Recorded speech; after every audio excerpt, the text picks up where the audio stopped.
Here we are with Spyda, #1 commentator for SKB. How you going, mate? You're a bit dyslexic here. It's NZSBK, not SKB. But that's right, Dean. Yeah, no, good to see you at the racetrack. We're down at Methven for the Methven Mount of Thunder. They invited me down to commentate at this meeting, and always a bit nervous, sort of commentating at a new meeting. Not a lot of faces I don't recognise. There's a lot, and I'm walking around the pits this morning, catching up with old friends. I say, look, I've got to be Rudy. I've got to disappear and find out some shit about the people I don't know. Yeah. You know, because I know a bit about those riders, and good to see some of the national championship level riders out here. And yeah, mate. No, it's good to see the local guys supporting one of their local events. You know, I totally agree with Dennis Charlotte, the Hoogies turning up, and you know, got Jeff Kelly out there on his 350 Gold Star, giving it heaps. So no, it's fantastic. Yeah, Hoog and Boozum family. Yeah, only one of them riding out of a possible 4, and borrowing bikes from brothers and that. But it's really good to see their faces. Diane, I haven't seen Bill yet, but I haven't seen Matthew, but I've seen young James there as well. He's enjoying himself, and Alistair, mate, he had a great win in that Formula Methven on the 600 over and above Dan McKenzie, and then Dennis Charlotte. Dennis Charlotte said he was going into semi-retirement. He's now racing 3 classes. What's if that's semi-retirement? What's full retirement? 6 classes? Mate, no, I was really interested to see that, and good on, you know, the National 1 title holder coming down to race 3 racing. That's fantastic. We've got a couple there. We've got Zane Gate got second in the ultralights. He's not racing his ultralight, he's racing a 250, courtesy of Steve Rutherford, and of course Bailey Perriton, the 250 champion, running out there in 3 classes, and his old man Damien that followed him around the Nationals. It's his chance to have a couple of goes on the KR 150 and also the GSXR 1100. So you've come back from the Nationals, and so it's structured slightly differently to last year, and what's your thoughts on that and how'd it go from your perspective? Yeah, I was a bit disappointed not to get the full 3 meetings down south, a bit more of a break there, but they have to do it for economic times and that sort of thing. What a meeting that was at Manfield. It was just unbelievable. 9 superbikes in the same second, you know, and I think I watched it on CTS. I've only bought 1 race and I watched it about 4 times, but 9 bikes on the same second there, and it took about 8 laps before they were all, you know, they all got off the one straight. You know, there was a couple of tail end Charlies were still able to hang it with the pace, and the big thing about that weekend with 5 races in all classes, normally we'd have only 2 in the superbikes and 600s. This year they've gone to 3 at most meetings, but the double header, the only time the ambulance was used when a kid tubbed his toe falling off a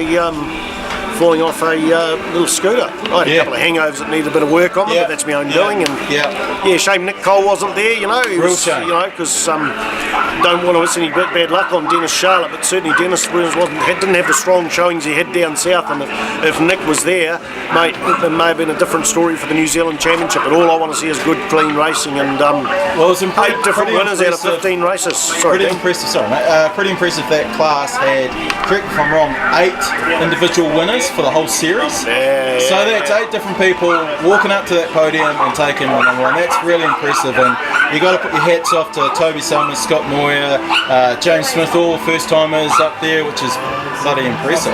Yeah, we had good racing all the way through the classes. The 125 might have been a small class, but one wonders about Hayden Fitzgerald poked his nose through just for a moment there on the last lap of the Superbike race. He was racing 2 classes. He won the New Zealand Superlight Formula 3 Championships on his father's bike, on bike number 52.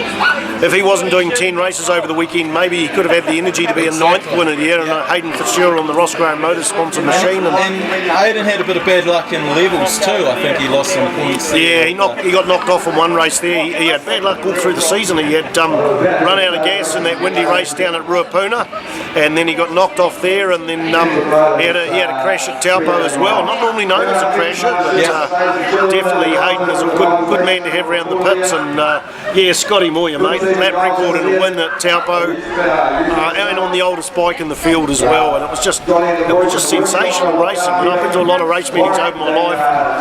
You often think the last one was the best one, but I've got to have a look back over the years, and I can't think of any race meeting that's had such a magnificent display of racing all weekend long. Look at the 250s.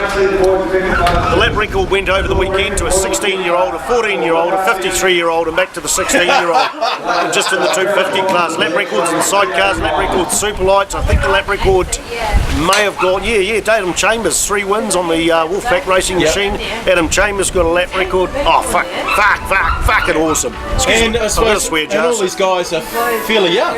I mean, we've got a good breed of riders coming through and staying up at that top level. It's not one man wonder. They're really competing at a high level. And the local man from Christchurch, Ryan Hampton, he didn't get the results he possibly wanted throughout the season, but certainly his riding certainly improved a lot. And apart from one lie down at one of the tracks, And I was just talking to, I think it was James Hugenboozem earlier, who said every person in the 600 class had a crash at least once during the season.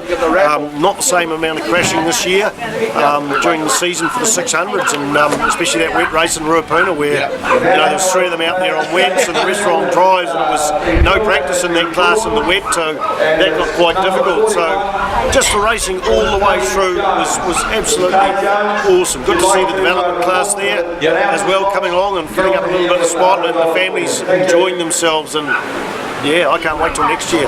And the sidecars, there's a good attendance at Ruapuna. There was massive. They come out early on in the season, but a lot of them went to Australia. So okay, we're going to sign off now. We'll get back to commentating today.